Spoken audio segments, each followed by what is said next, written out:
All right, good morning, everybody, and thanks so much, Linda, for the shout out. It's always a pleasure for us to welcome everybody. I hope for folks who didn't get to see the exhibitions that Linda mentioned, we will keep those live. So the links that you have will work for a little while, and then we'll, as Curtis mentioned yesterday, we'll figure out a way to put them in a new home where they're persistently available online, so folks will be able to enjoy those well into the future. So this morning, our first session, well, I should say before I do that we are doing, like yesterday, we're doing Q&A sessions after every couple presentations.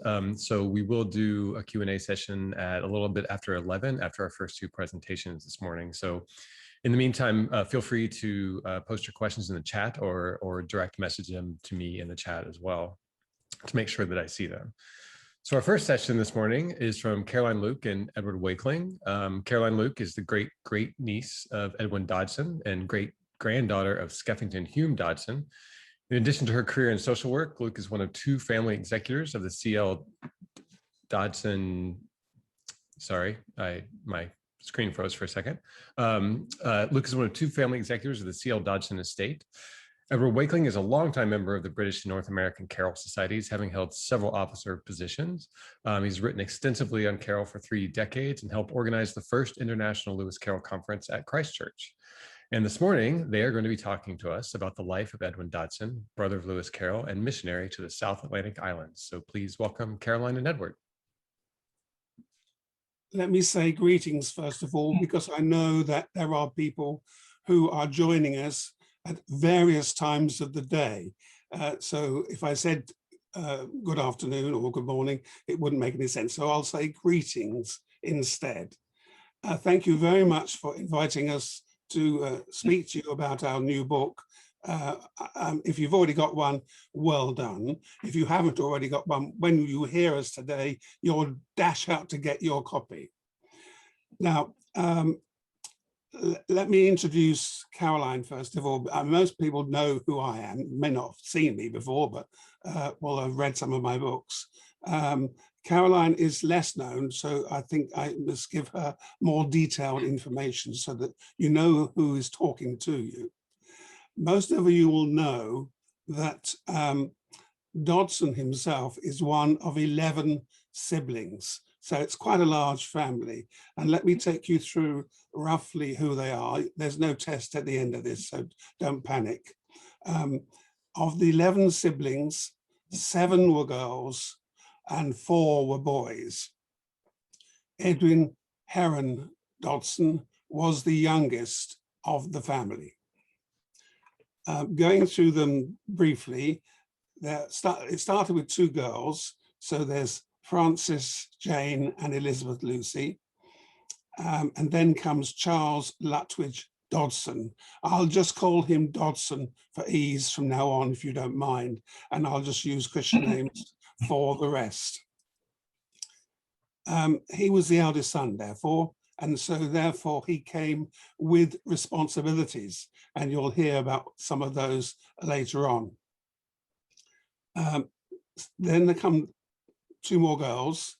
So there's Caroline Hume and Mary Charlotte. So out of the first 5 children, Dodgson was the only male amongst them. But after that comes 2 boys, Skeffington Hume and Wilfrid Longley. Then 3 girls, Louisa Fletcher, Margaret Ann Ashley, and Henrietta Harrington. And last but not least, there was Edwin Heron. So he's the youngest, 14 years younger than Dodgson was. In fact, the family span a period of 18 years. So it meant when Edwin was a boy of about 10, his big brother was already a lecturer in mathematics at Christchurch. So there's a big difference. Now, as I said, I did say, only 3 of the 11 married. So I'll just quickly run through those. There's Mary. Now, she married Charles Edward Stewart Collingwood, They married in 1869. I mean, all the children who married, the three that married, all married after their parents had died. Read into that what you will. Now, Mary had 3 children, but you will find in most books, it talks about 2 of them. Let me explain what happened. The 2 boys, of course, you will know of Stuart Dodgson Collingwood, who went on to become the first biographer of Dodgson. And then his brother, Bertram James, he became a pediatric surgeon, I think, at St. Mary's Paddington Hospital, that is. Now, the 3rd child, who you may not have heard of before, was Agnes Mary. She died aged 7 weeks. So therefore, there wasn't very little recorded about her. I happened to find the gravestone of her in the graveyard where the family were living, which was Southwick, near Sunderland. In fact, there were a number of Dodgsons that lived in that area. The next one to marry, and I'll take them in order of the marriage rather than the age, was Wilfred, who married Alice Jane Dodgson, Donkin.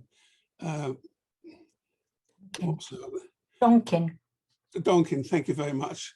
I may need some help from time to time because my brain is not as good as it used to be. Well, she became Alice Jane Dodgson once she married, of course.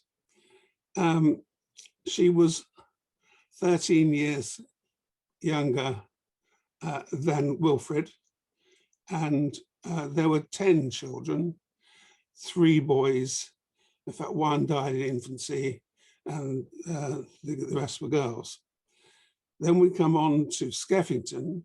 Skeffington married Isabel Cooper, and she was 12 years younger than Skeffington, and they married in 1880.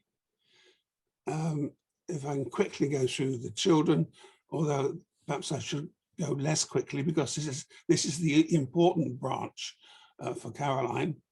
The children were Amy, Irene, Hume, and she was born in 1884. Then there were 2 boys, Charles Skeffington Lutwidge and John Hassard. Both these boys died in infancy. They were both less than 1 year old when they died. Then there were 2 girls, Winifred Mary, who was born in 1888, and Zoe Frances, who was born in 1890. The 3 girls all lived to very ripe old ages. In fact, Irene, who is the important one here, lived to be 96. 94. 94. 94. Thank you very much for correcting me, Caroline. Now, Irene is Caroline's grandmother. And so that makes her, as Hugh said at the beginning, she's a great grandniece of Lewis Carroll and also of Edwin himself. So that's our link today with Caroline. I think at this stage, I will pass you over to Caroline, but I wanted to share a picture, if I can. Can you see that? Yep, that's my grandmother. Lovely, lovely lady. Over to you, Yes. Caroline. Okay. Yes, that's my granny. Great fun.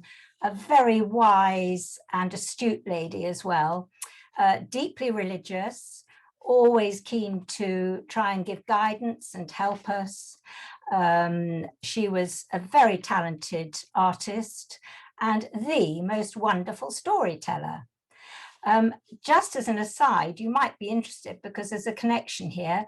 She actually married John Jakes, whose father had introduced the game of croquet to England back in the Victorian times in 1851. So there was a link there as well. But anyway, to go back to her storytelling, she was absolutely wonderful. She would hold us spellbound for hours while she literally made stories up as she was talking, and they were just the most entrancing stories. So we adored going to stay with her. She also used to tell us stories of the time she spent with her Dodgson relatives, visiting Uncle Charles and visits from him, plus staying at the Chestnuts with all the aunts there. And the one that always fascinated me was her story of Edwin, Uncle Edwin, and the shipwreck on a lonely island. And I think we were always fascinated as children as to what this Robinson Crusoe relative was really like. Anyway, in about 2002, I was handed by one of my aunts a box full of all Edwin's letters from Tristan to Cunha and from Zanzibar, including a lot of press cuttings and photographs. And it was just wonderful to be able to read and see what his life was really like in these wild places.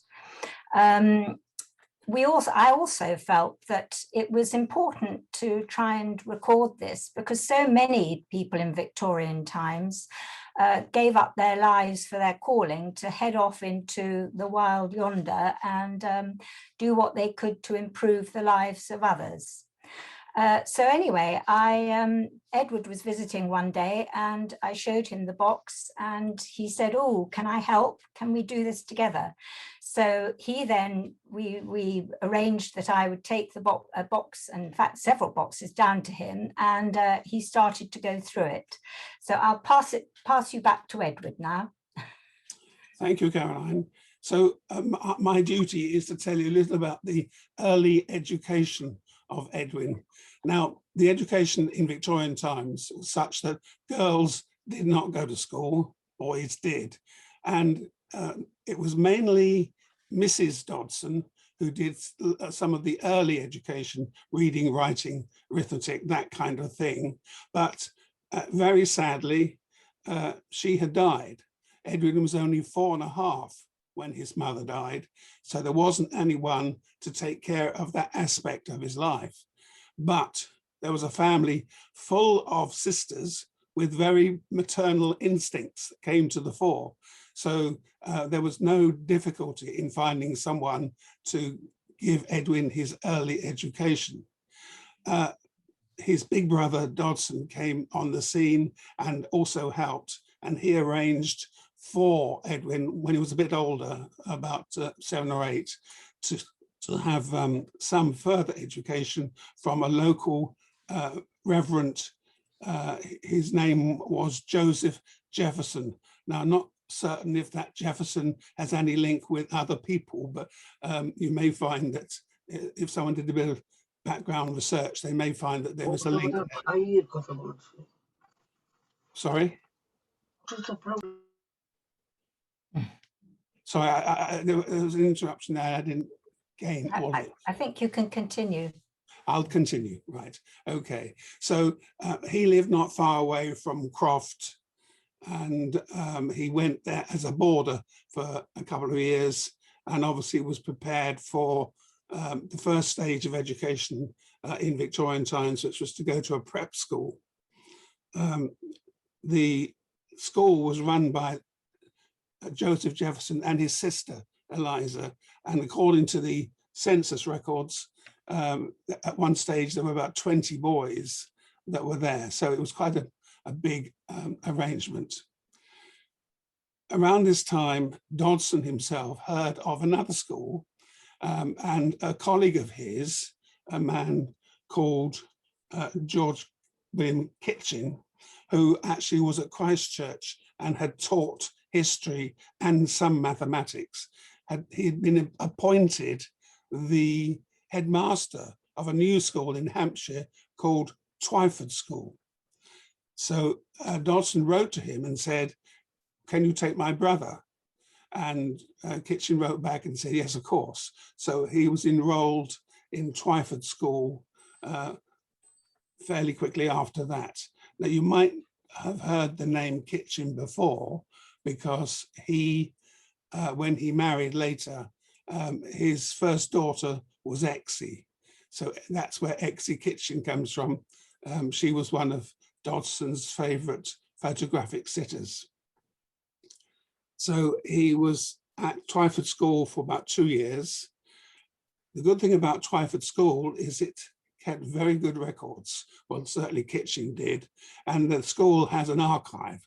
We were able to go and, well, I was able to go and see the archive and find out a little bit about how Edwin did at school. And he obviously was amongst the high achievers, and his best subject was mathematics.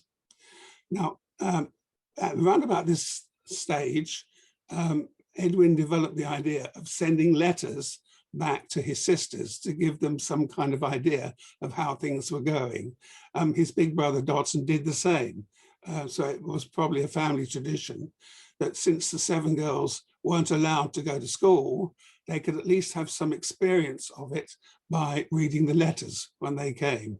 And they were normally sent to 1 or 2 sisters at a time in rotation. So they would have found out some idea. There was one letter surviving, which we had a look at, and it's about a trip to Southampton, which I think was probably arranged by Kitchen.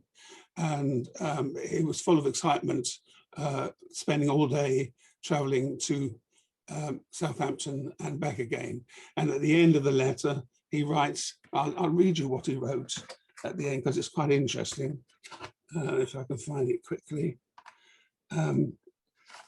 He says, "Now I shall expect a very long letter in answer to this, so mind you send me one. But why don't you write to me oftener? It is now beginning to be that I write more letters to you than you write to me, whereas in Stanley it was the other way around. So mind, I shall expect a letter at least 2 times a week, so mind what I say. Now I will conclude with best love to all, I remain." So it was kind of slightly tongue in cheek, but basically he's telling off his sisters for not writing enough to him. After spending 2 years at Twyford, Dodgson gets him enrolled at rugby school. Now it seems strange that father isn't involved much in this, but I think what happened is that father said, "Look, you're my eldest son, here is a responsibility for you to look after your younger brother while I do other things." And we do know that the Archdeacon was very busy at Ripon, and he had responsibility for checking the training of a number of curates, which must have kept him busy for quite some time. So Dodgson takes Edwin to rugby school, introduces him to the headmaster, and then he spends his 3 years there. Then we have a mystery. One would have thought that after rugby school, he would have gone on to university. Checking the records, we can't find that he ever went to university. What did he do for the next three or 4 years? It would have been from 1864, when he finished rugby, right up to, well, after his father died in 1868. So, and it was sometime after when he started to look for a job. But what he did, we do not know.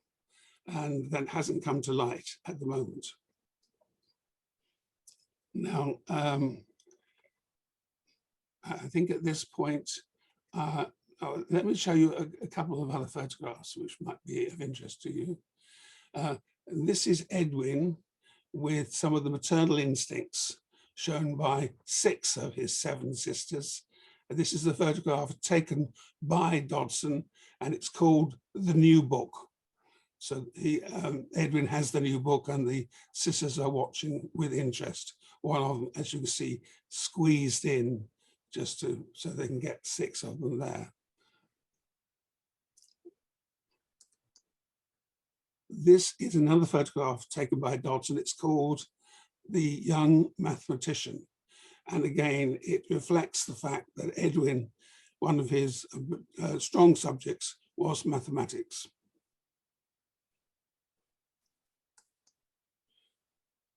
Right, now we come to the mystery period. Here he is as photographed as a young man, and we know that he started to look for a job round about the time of his father's death in '68. He contacted a cousin, a very distant cousin. You have to take about 4 steps backwards, turn left and come down 3 more steps before you find him in the family tree, a chap called Thomas Dodgson. And we know that he was a merchant who worked in London, but I think by about this time he probably had retired because he was quite an elderly man. It's interesting how the Dodgsons kept in contact with each other. And they obviously wrote, we know that Aunt Lucy wrote to various cousins, and Skeffington also was quite a letter writer to distant members of the family. Edwin wrote to him and said, I've seen an advert for a job in the city, that's the City of London. It's for a ship insurance broker, and I'm interested in applying for it. I wondered if you can give me some advice. Well, we don't have the reply, but what we do have is a little message scribbled on the letter that Edwin had written, and Thomas Dodgson has written risky trout, which means he probably didn't think much of the man concerned and wasn't to be relied on.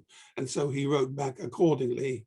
And Edwin writes again to say, thank you for the advice. I'll look elsewhere. So that was one useful contact. Dodgson himself had contacts, and various people were asked to see if they can help find a job for him. I mean, he wrote to Macmillan, and Macmillan unfortunately had nothing in line at the time. So it was about some years later that Edwin decided to take the civil service examinations, which would allow him to take a position in the General Post Office Savings Account Department, the headquarters in London, thinking, I think, that he would use his mathematics for that. Didn't work out. It wasn't the job he wanted. I think it was probably boring. He wanted something more exciting. So Edwin then applies to Chichester Theological College and decides that after all, he's going to join the church and get himself ordained. So he was ordained in 1873 and became priest in 1874. And that was much more to his liking. He, first of all, spent some time at Shrewsbury as a curate, but unfortunately the job didn't last very long, and so he had to look further afield. Somewhere along the line, he must have heard of the Right Reverend Edward Steele, who was the Bishop of Zanzibar, and he liked the idea of becoming a missionary and working for him. So he applies to Bishop Steele, who accepts him, and Edwin then sets out for Zanzibar. That's an island just at the east of Africa. And it's a school that's been set up for rescued and slave boys, they were, but they've been rescued from that.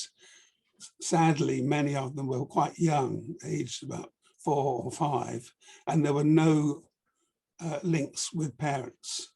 So the school was basically their home.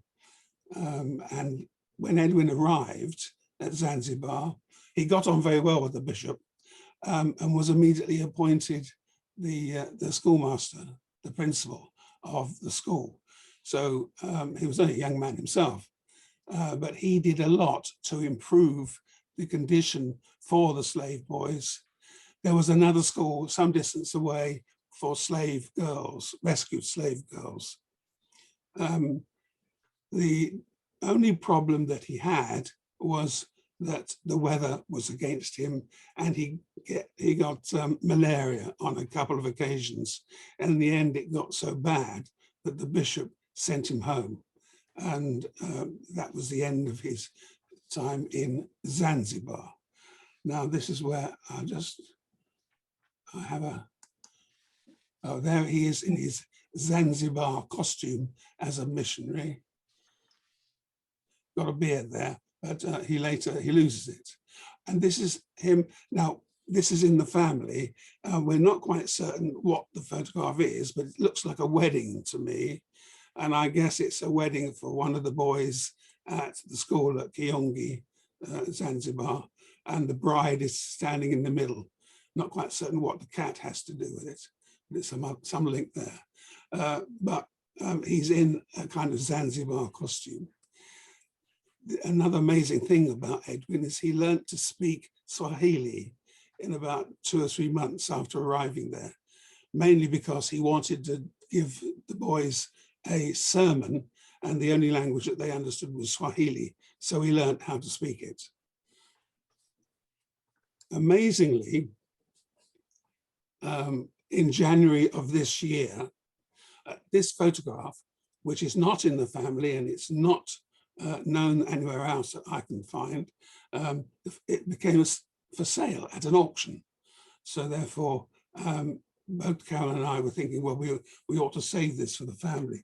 So I was very fortunate to be able to buy it from the auction, and it's dated at the back, and it's dated 1885, which is where Caroline comes in, because that's the next part of his story. So I'll hand you over to Caroline. Right, so Edwin, having finished in Zanzibar and having had to go back because of the constant attacks of malaria, he arrives back in Guildford and is being nursed, and obviously has to start turning his mind to what his future might hold. Just at that stage, an uncle of his had written and sending him a cutting from a newspaper and said, "Here is the very place for you to go." But he had meant it as a joke. Edwin said he was horrified when I made up my mind to go there. The islanders had been without a priest for over 15 years. The island lies in the middle of the Atlantic Ocean and is an extinct volcano, 8,000 feet high and 7 miles across. There is a 2-mile strip of flat land on the edge of the coast where the main settlement of Edinburgh lies. Originally, it had been inhabited by pirates, but in 1816, it had become a garrison for British soldiers. A few years later, the garrison was disestablished, but one of the soldiers asked if he might stay on. Gradually, he was joined by more people, a lot of them shipwrecked sailors. They brought wives from St. Helena, and the community continued to grow. Being so isolated and being surrounded by dangerous tides, it had gained the reputation for being the loneliest island in the world. Having only around 100 inhabitants, Charles felt that Edwin was wasting his talents. He felt that there were so many thousands of equally needy people in Britain, and Edwin would be better used by serving one of these communities. However, the Society for the Propagation of the Gospel was delighted to acquire the services of Edwin, and on 8th of January 1881, Edwin set sail on the 2 to 3 week journey to St. Helena. Once he arrived in St. Helena, he was welcomed by Bishop Welby and his wife, but warned that there were no onward ships for probably 6 or 7 months.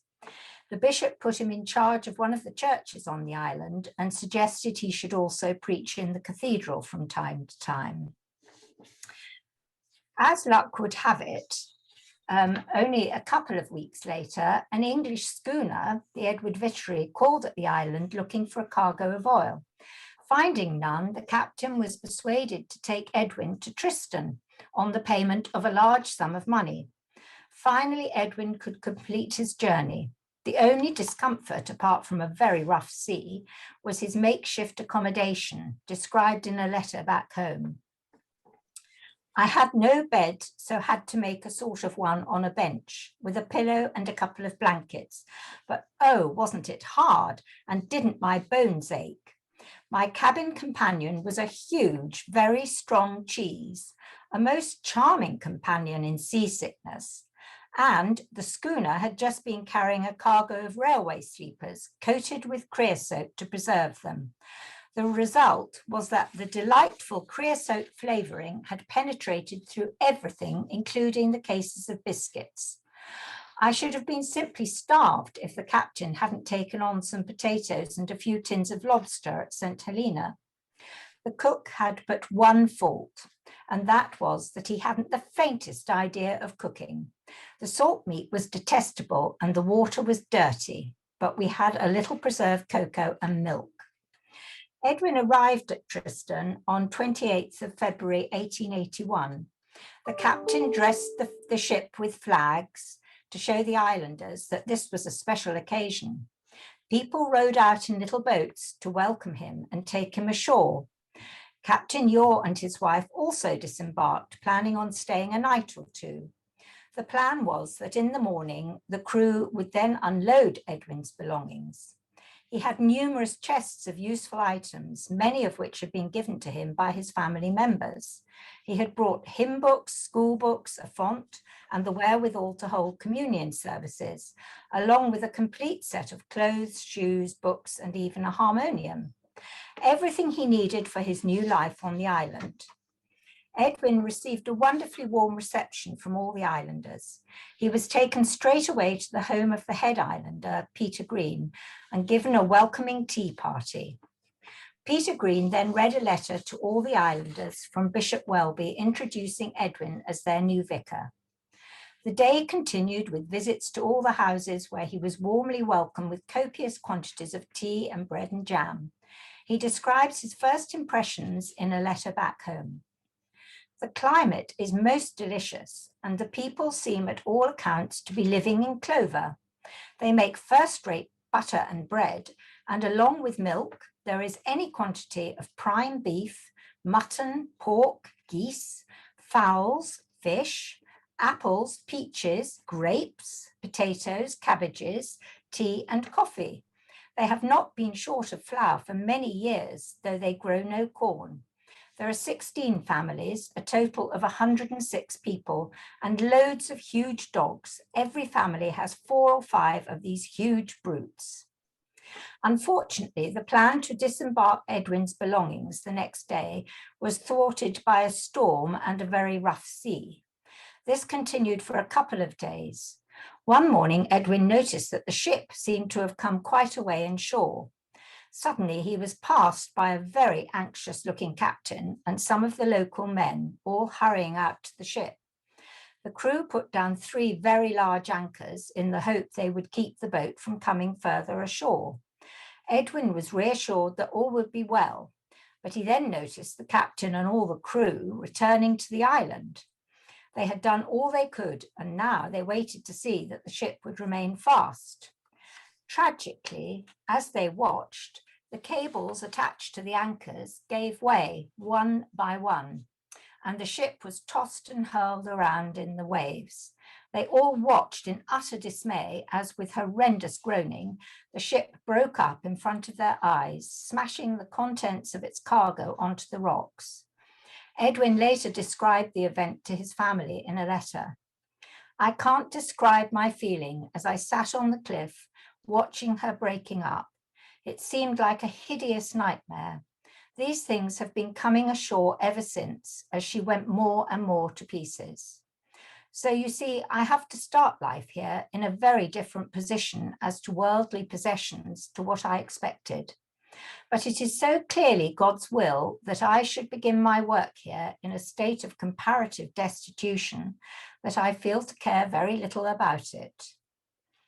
Edwin's deep faith and his sense of purpose allowed him to focus on the challenging role, and he set about dividing one of the houses into a church at one end and a school at the other. There were about 40 children to be educated and several older islanders who were keen to learn to read and write. He was kept very busy organising the weekly church services, 4 on a Sunday and evensong on 3 or more evenings. He also established a full timetable of school lessons on a daily basis and Sunday school services at the weekends. There were babies to be christened, marriage services to be performed, and parishioners to be prepared for communion. In the early days, whalers were calling at the island roughly once a month, and not only brought the opportunity for the islanders to trade, but they also brought the eagerly anticipated mailbags. Mail often took up to a year to arrive from Britain, and this soon became a great hardship for Edwin. Not only could it take a year or so for the mail to arrive, but sometimes 40 letters would arrive all at once, and Edwin would have the task of sorting the letters so he could read them in date order. Edwin had grown up in a large family, all of whom enjoyed lively discussion on family news, the latest books, religious thinking, and politics. Being unable to enter into such a discussion with someone with similar interests gradually brought on a feeling of great loneliness. However, he set about planning the building of a church. He charmed some blasting powder from one of the visiting captains from a man of war, and many hours were spent blasting a pile of rock for the foundations. Of course, the men led very busy lives, tending their cattle, growing fruit and vegetables, fishing, and seeing to island business. Gradually, it was realized that the church could take 20 to 30 years to build, so it was postponed. Life continued with Edwin gathering more communicants and the school children making good progress with their studies. But the whalers were not visiting the island as frequently. The whaling grounds had moved further away, which meant that the islanders were unable to rely on regular trading. There was also an infestation of rats, which had escaped from a grounded ship several years back. The rats had been destroying the crops. Both of these events created a feeling of unease and discontent amongst the islanders, and Edwin started to form the idea that perhaps the islanders would be happier if they were moved to new surroundings. Both the Cape in South Africa and a couple of states in Australia had recently welcomed colonists. Edwin began discussing the matter with some of the islanders. Some were interested in the idea, provided the terms were acceptable. Others, the older ones especially, were not happy with the prospect. However, Edwin thought it a good idea to see what might be possible. Being unable to do a lot from Tristan, he engaged Charles in his mission, knowing that Charles would know the appropriate people in London. Charles immediately started to engage with influential people, writing and calling on them. The main problem was not only to find a country that would welcome the islanders, but it would also need to provide free passage for everyone, along with the employment opportunities for the young, so that they could support the elderly in their community. The islanders' main asset was their livestock, but how could all those animals be safely transported over such long distances? As time passed, Charles felt that the best solution would be if Edwin was able to come home and represent the islanders in ongoing discussions. Reading Edwin's letters of around this time, it is apparent that Edwin's health was suffering. Certain basic foods had become scarce, so he was living on a very poor diet. Long periods of bad headaches and sickness meant he was laid up for days at a time, and this brought on feelings of loneliness and despair. The family back home, on reading these letters, must have become very anxious about him. Around Christmas in 1884, a ship arrived, and the captain, on meeting Edwin, recognized his ill state of health and suggested that Edwin should go with him to the Cape, where he could then find a ship to take him home. Reluctantly, Edwin agreed and started his long journey home. Whilst on board, Edwin offered to give church services, and it was on one of these occasions that, whilst giving his sermon from a makeshift pulpit on deck, the ship was hit by a big wave, and Edwin fell off his pulpit down an open hatchway, which resulted, very sadly, in serious spinal injuries, which were to affect him for the rest of his life. Once home and having recuperated from his bad fall, Charles arranged a meeting for Edwin with Lord Salisbury, the Prime Minister and Foreign Secretary, to discuss the possible outcomes for relocating the islanders. However, unbeknownst to Edwin, back on Tristan, a dreadful tragedy had occurred. 15 of the men had rowed out to a ship lying a fair distance away to try and trade.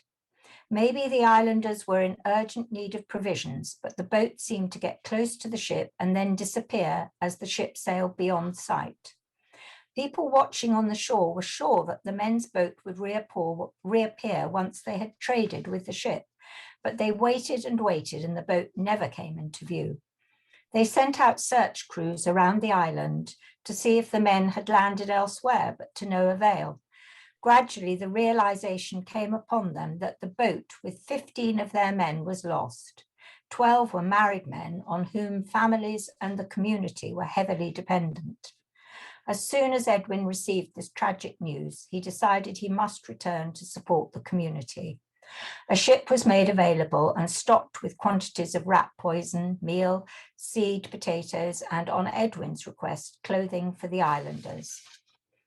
Edwin arrived back on Tristan in August 1896. The islanders all stood on the beach or rowed out to meet him, saying, "God bless you, sir, for coming to us." They were suffering enormous grief, and Edwin did what he could to comfort them. Many of his school children were now needed to work the land and had to grow up fast. He sensed that more of the islanders would be prepared to leave the island. In fact, small groups had already moved away. He organized lists of who was keen to leave and what each family owned in the way of livestock. However, the Admiralty had recently received a report from Peter Green saying that the island had not only provided medical assistance to people on the passing ships, but over the years, the islanders had also come to the rescue of crews who had been shipwrecked in the area. The Admiralty considered this aspect and were keen to maintain this source of support. They agreed that at least once a year, one of their ships should visit the island and report back. Edwin was kept busy in the community and continued to write long, newsy letters home. Many of them describe interesting events on the island, some happy and some sad. In several, he mentioned that an infestation of insects was slowly destroying the turf roofs of the dwellings. He was worried that soon the roof on the church and school building would no longer be viable, as rain was already beginning to drip through. Visiting ships were becoming fewer and fewer, so some provisions were hard to find. Gradually, Edwin's health deteriorated, and he complained of headaches, painful eyes, and feeling unwell. His fall on the ship a couple of years earlier had left him with mobility problems, and although he continued to carry out his duties, it was clear that he was struggling. In December 1889, a ship called at the island, and the doctor on board told Edwin that he was no longer capable of fulfilling his duties and needed to return home. When he left the island, there were only 64 people living there. It would be another 16 years before Tristan acquired another priest. Over the years, Edwin's sisters had written letters and sent useful presents to the islanders, and this continued long after Edwin had finally returned home.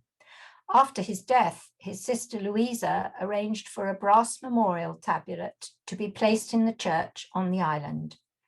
My grandmother and our family continued to have a keen interest in Tristan, and when the volcano erupted on the island in 1961, my grandmother felt that, as a family, we should offer support.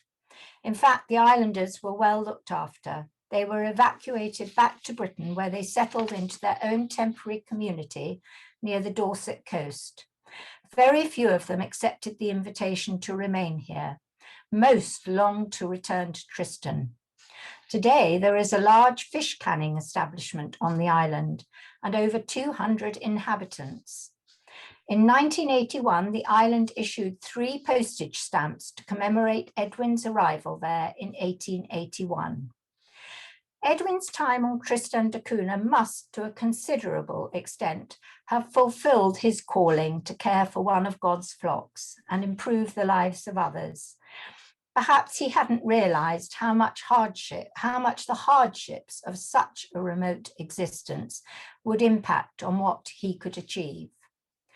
My grandmother had fond memories of Edwin in his later years when she stayed with her aunts at the Chestnuts.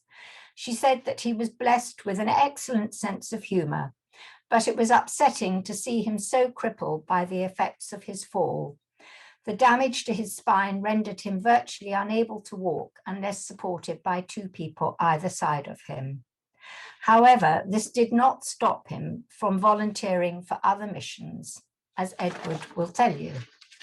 Back to Edward.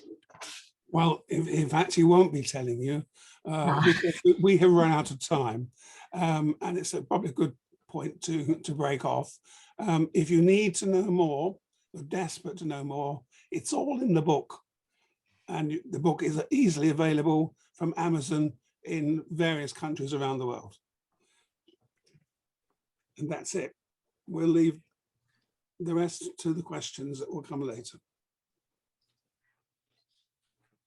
Can I just say a big thank you to the Lewis Carroll Society of North America and to Linda and to the USC for allowing us to do this. It's been a great honor. Thank you very much.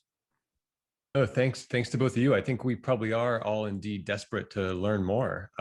So I hope we will certainly be looking for the book, but I hope you will share some more secrets in the questions and in the social hours later. So thank you very much. It's also fascinating to hear how the story has continued into contemporary times and the continuing involvement of your family. So thank you for sharing all of that.